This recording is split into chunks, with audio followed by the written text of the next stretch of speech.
Chers amis, bienvenue à notre troisième rencontre en quête d'un renouveau dans notre vie. Nous en sommes aux prémices. Beaucoup d'enseignements riches et nombre de bénédictions attendent encore d'être déversées sur nous. Alors, continuons d'avancer sur ce chemin. Hier, le pasteur Rickson Nobre nous a présenté l'histoire du fils prodigue. Il peut paraître évident que pour ce jeune homme de bonne famille, rebelle, devenu pauvre et misérable, il valait mieux ravaler son orgueil et retourner chez son père. Il savait ce qu'il avait perdu et surtout ce qu'il pouvait retrouver en regagnant son foyer. Mais qu'en est-il des autres? De tous ceux qui peuvent se vanter d'avoir une vie stable, heureuse et prospère? Combien dans ce monde ont l'impression de ne pas avoir besoin de Dieu et encore moins d'écouter ce qu'il a à leur dire? Qu'avons-nous à gagner en allant à Dieu? À quoi pouvons-nous nous attendre en écoutant ses conseils? Quel bénéfice et peut-être aussi quel sacrifice? Quelques éléments de réponse seront apportés dans le message d'aujourd'hui et à travers le témoignage de quelqu'un qui a fait l'expérience de cet abandon total à Dieu. Mais avant de recevoir, offrons notre louange à ce Dieu qui attend impatiemment de nous écouter et de nous répondre. Rappelez-vous que nous avons une équipe de prière qui s'associera à vous pour présenter vos demandes à Dieu pendant ces 10 jours de prière. N'hésitez pas à soumettre vos sujets avec le lien qui se trouve en bas de cette vidéo. Nous allons maintenant vivre un temps de louange, de témoignage sur la prière et la foi, et puis de partage de la parole. Bon programme à vous dans la présence de Dieu.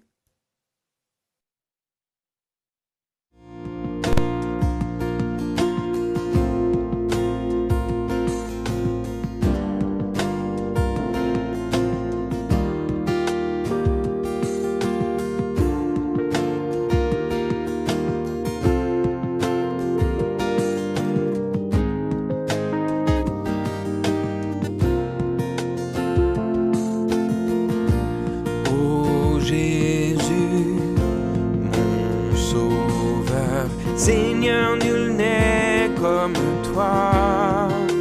Jour après jour, je te louerai, car ton amour est merveilleux.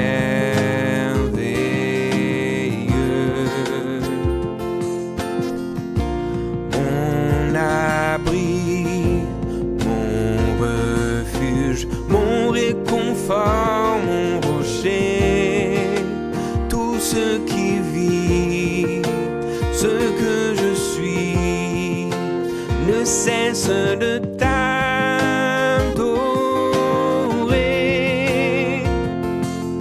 Chante au Seigneur, crie de joie, terre entière. À Dieu la gloire, la puissance et l'honneur. Les monts s'inclinent et les flots à l'écho de ton nom. Je vois tes œuvres et mon cœur crie de joie. Je t'aimerai, je tiendrai par la foi. Rien ne pourrait égaler tes promesses pour moi.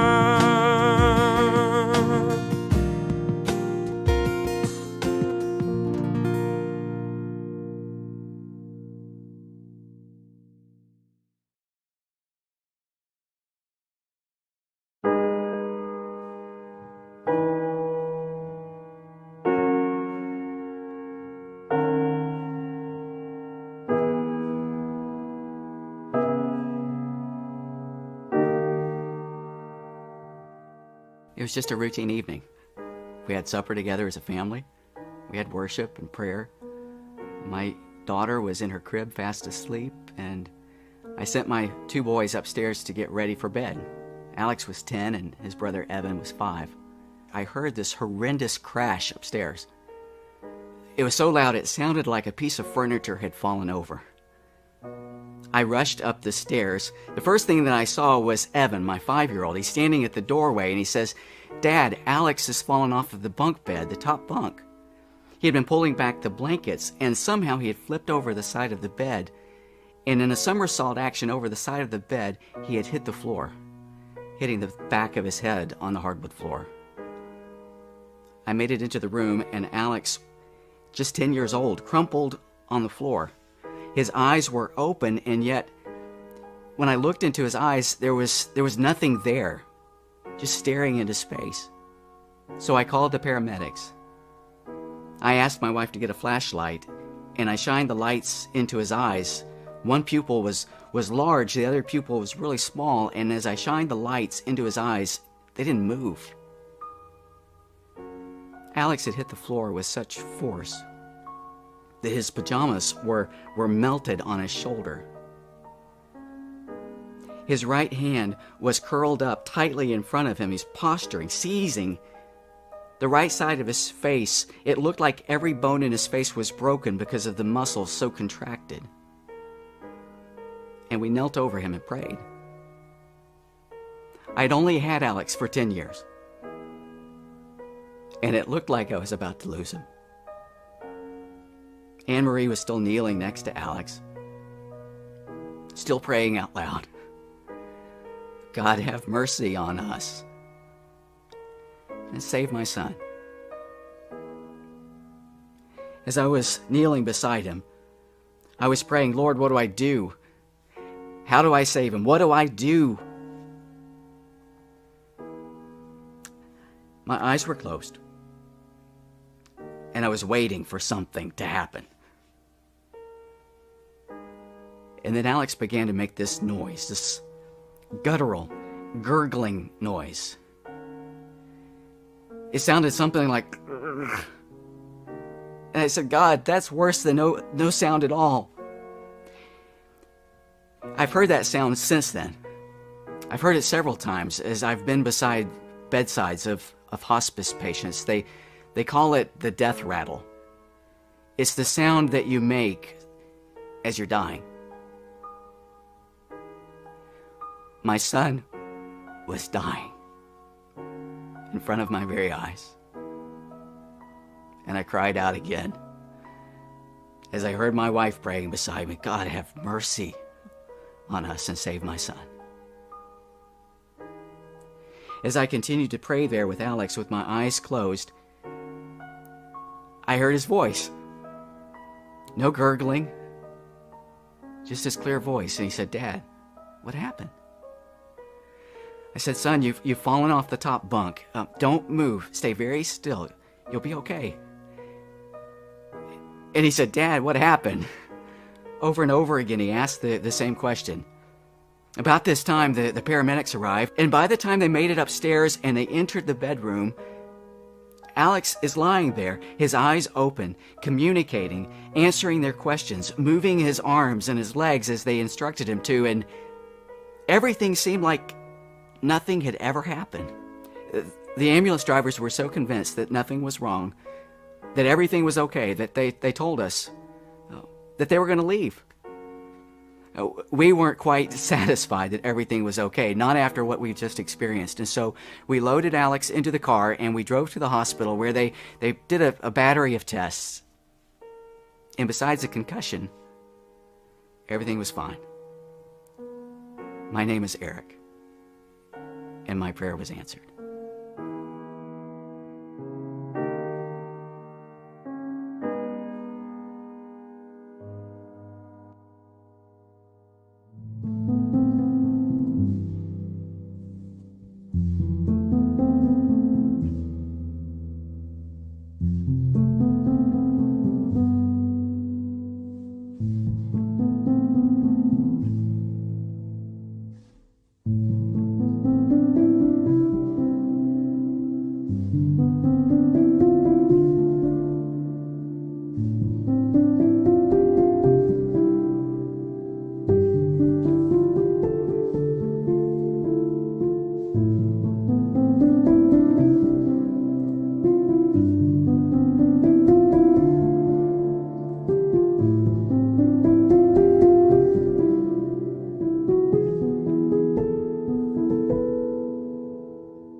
Bienvenue à notre troisième rencontre. Je suis heureux de vous accueillir dans les studios d'Espoir Média en Suisse. Et je vous rappelle que les messages que vous écoutez chaque soir sont adaptés d'après les méditations préparées par la conférence générale. Si vous désirez les lire, ces messages sont disponibles sur le site d'information adventismagazine.com. Si vous préférez le format vidéo, vous pouvez les visionner sur adventplay.tv ou sur la plateforme YouTube d'Espoir Média. Dans tous les cas, continuons cette démarche spirituelle de 10 jours de prière. Hier, vous avez été invité à vivre dans la plénitude de l'amour de Dieu. Elle n'est possible que par l'expérience de l'amour du Père. Que cet amour puisse inonder votre vie. Je voulais juste vous dire au départ que j'étais un jeune de 21 ans, avec plein de projets dans la tête, et j'étais inscrit dans une université, et j'avais mon avenir qui était tout tracé. Par contre, j'ai vécu une expérience avec le Christ, j'ai vécu ma conversion et les choses se sont vraiment changées au fond de mon cœur. Dans l'église où je me suis fait baptiser, un jour j'ai vu le pasteur qui était en même temps pasteur de l'école qui était à côté et qui enseignait la Bible aux jeunes. Et puis un jour, il y avait donc ce baptême et un adolescent est rentré dans l'eau avec ce pasteur qui a raconté un petit peu leur parcours pendant les études de la Bible. Ce fut un moment où Dieu m'a vraiment interpellé. Et à quelque part, il me disait, voilà, un ministère de retombées éternelles. Après cette cérémonie, Dieu a continué à travailler, à me parler dans mon esprit pour que, éventuellement, j'abandonne tous mes projets et que je démarre un changement de cap profond. C'était pas simple, hein, mais quelques mois plus tard, je vendais tous mes affaires. Je vidais mon appartement pour partir à l'université adventiste et devenir donc pasteur. Avec le Christ, il n'y a pas de victoire sans renoncement, sans un abandon total de notre pire ennemi, le moi. Mes projets, ma façon de voir, ma façon d'interpréter les choses. Un exemple clair aussi dans la Bible, c'est l'apôtre Paul qui a dû renoncer à son ancienne vie et à ses plans lorsque Dieu l'appelait sur le chemin de Damas. Et Dieu appelle souvent, régulièrement, des personnes comme vous et moi. Dans sa lettre aux Romains, l'apôtre a ensuite exhorté les croyants à offrir leur corps comme un sacrifice vivant et à offrir chaque partie d'eux-mêmes comme un instrument de justice. Beaucoup ne se sont pas abandonnés à Dieu, souvent par ignorance, hein, mais certains ont décidé, même en entendant cet appel, de faire que à leur guise.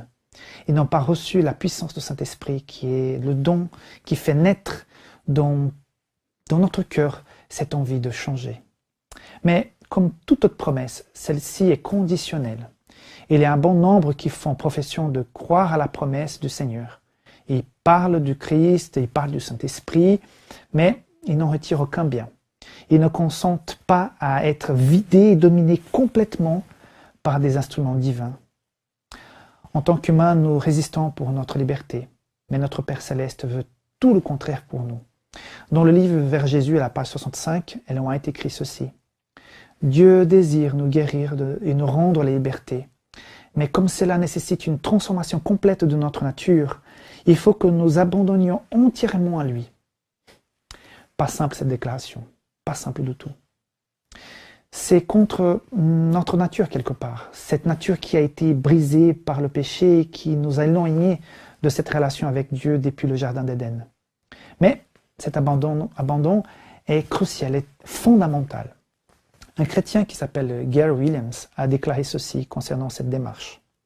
L'abandon total est la clé du salut, de la victoire sur le péché et la tentation, de la plénitude du Saint-Esprit.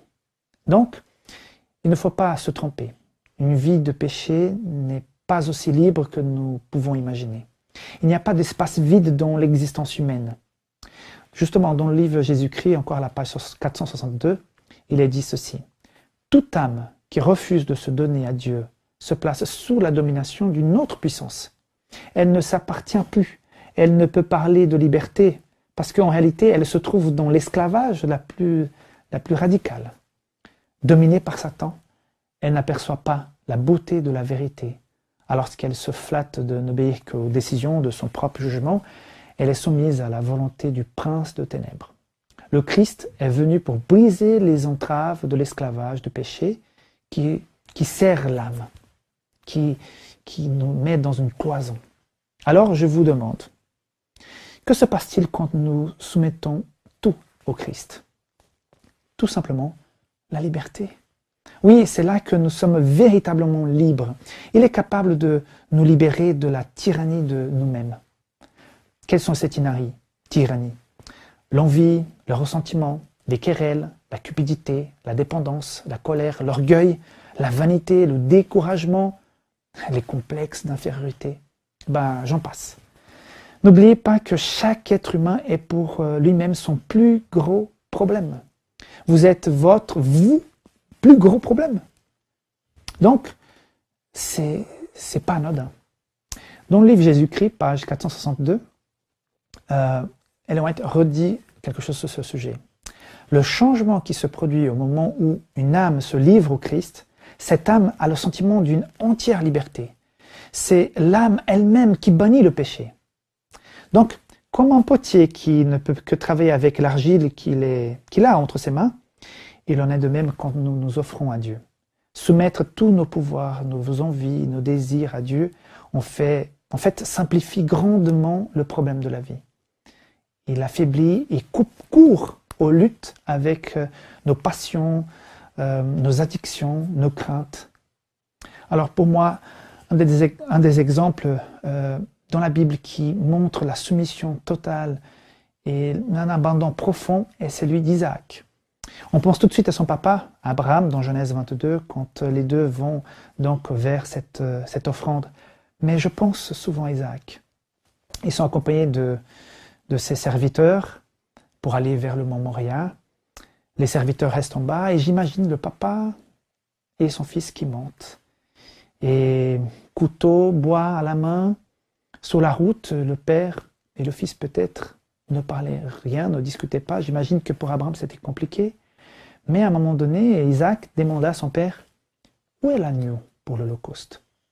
Et Abraham, incisif, confiant, mais je pense aussi avec beaucoup de crainte, dit « Dieu pourvoira, mon fils, Dieu pourvoira. » Le père et le fils sont arrivés sur le lieu de sacrifice. Imaginez un instant, ce père qui a finalement annoncé à son fils qu'il était lui l'objet de sacrifice. Quel moment poignant et fort. Rappelez-vous, Isaac, jeune et fort, face à un père plus que centenaire, affaibli par les années, il aurait pu se débarrasser de cette situation en un rien de temps et descendre cette montagne. Mais Isaac était un fils plus qu'obéissant. C'était un enfant héritier de la foi de son père. Il a accepté de s'abandonner à Dieu, d'être attaché et mis sur le bois. Quelle foi non seulement d'Abraham, mais aussi d'Isaac.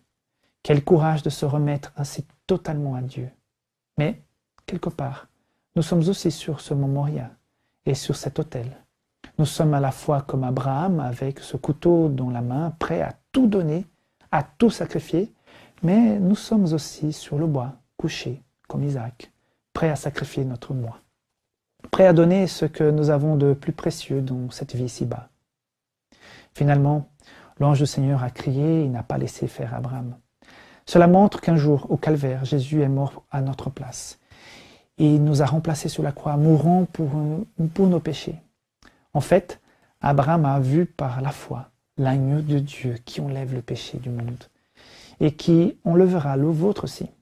À vous qui me regardez en ce moment, oui, vous serez libérés de ce péché. Soyez prêts à tout donner pour tout gagner. Seul l'abandon au Seigneur conduit à une joie durable. Il est dit dans le livre Jésus-Christ, encore une fois, page 323, « Prendre au mot le Christ, lui confier la garde de son âme, ordonner sa vie à sa volonté, c'est trouver paix et quiétude. Rien au monde ne peut attrister celui qui Jésus réjouit par sa présence. Soumission complète assure repos parfait. » Je vous invite donc aujourd'hui à faire l'expérience de ce vrai repos et de se confier totalement, de s'abandonner totalement à Dieu. Que Dieu vous bénisse.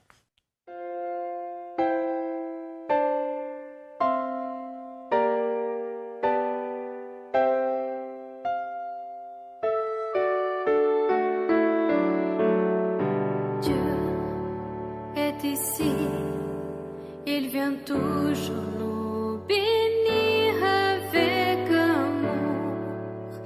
par sa grâce en nous.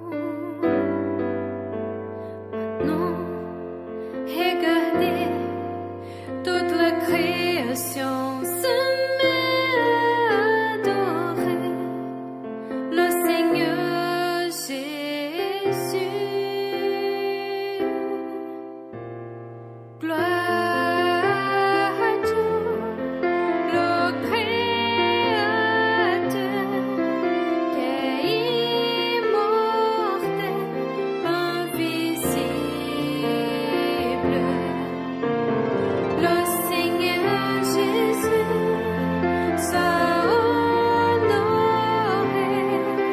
et glorifié pour toujours. Dieu est ici, il vient toujours nous bénir avec amour, par sa grâce en nous. Non, regardez, toute la création se met à adorer le Seigneur Jésus. Gloire à Dieu, le Créateur, qui est immortel, invisible. Le Seigneur Jésus soit honoré et glorifié pour toujours. Gloire à Dieu, le Créateur, qui est immortel, invisible. Le Seigneur Jésus soit honoré et glorifié pour toujours. Et glorifié pour toujours.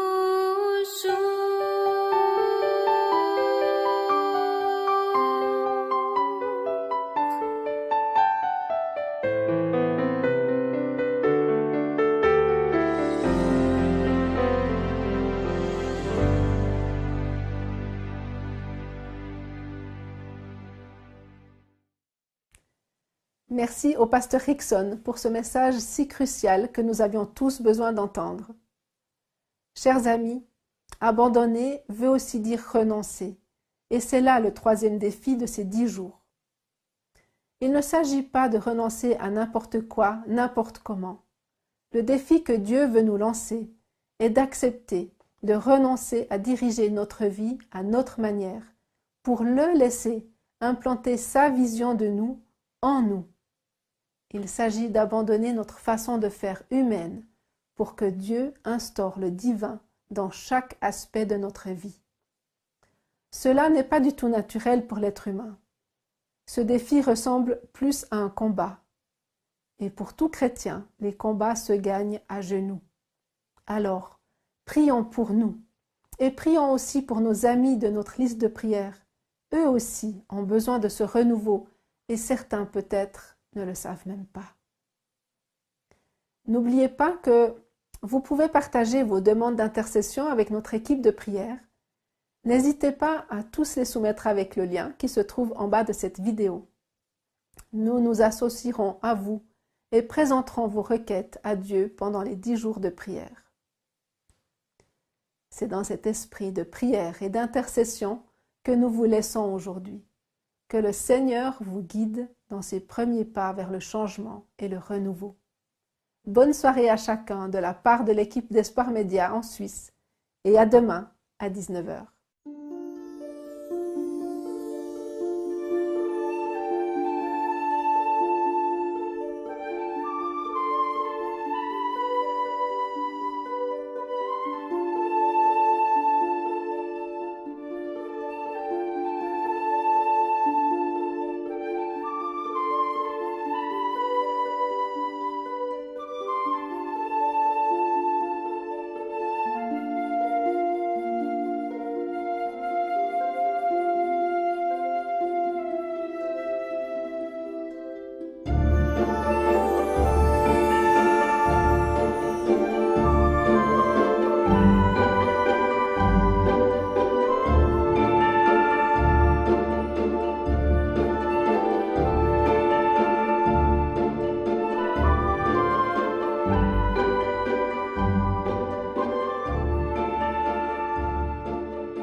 Thank